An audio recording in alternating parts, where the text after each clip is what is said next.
Palakihin ko na lang yung ipaliwanag ko bakit. Paliwanag ko bakit pangit ng rason nila. Okay? Matagal na ako nag-ask ng request sa kanila na ayusin yung app nila kasi hindi nga maabot dito sa location. Ngayon, wala silang dahilan para hindi maabot dito sa amin kasi abot kami ng Burger King, abot kami ng Food Panda, abot kami ng Grab.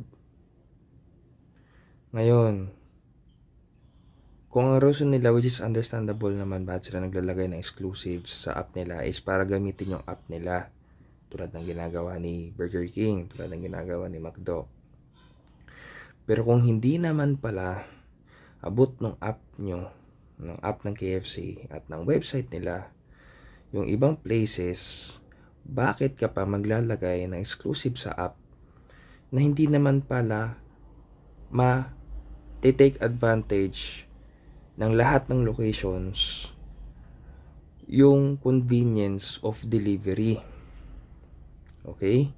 If your reason is dahil para magaranting fresh at on time yung delivery, umaabot nga si Grab tsaka si Food Panda sa amin fresh and on time. Diba? So, sinasabi mo dito sa sagot nyo na sinasadya nyo para fresh and on time. Abot nga kami ni Food Panda eh.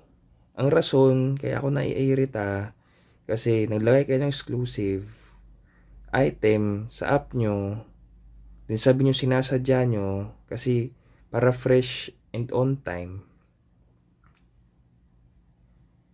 Kaya naman kami abutin ng Food Panda, tsaka Grab, tsaka Burger King. So, instead of putting it on your app exclusively, lagay nyo na lang din sa Food Panda, tsaka Grab, diba? Kung maglalagay kayo ng exclusive sa app nyo, ayusin nyo yung app nyo. Don't reason yung freshness and on time. Kasi si Food Panda sa si Grab, fresh and on time din, umaabot sa amin. In short, it's not about limiting the area. Kasi fresh naman umaabot yun, no?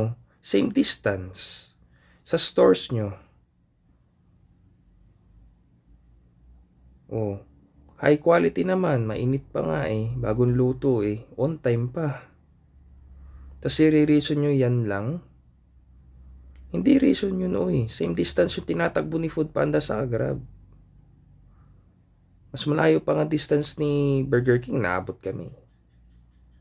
Tapos kayo hindi, kalokohan. Anong alibay yan? Ayusin nyo app nyo, yun lang yun. Kung gusto nyo gamitin yung app nyo, tapos you put exclusive there para sa inyo na hindi na sa Food Panda sa Grab, di ayusin nyo. Don't make excuses na hindi naman talaga pasa. Kasi kung sabihin mo distance, malayo, naabot nga kami ng Food Panda sa Grab eh. Tapos kayo hindi. From your stores. Come on.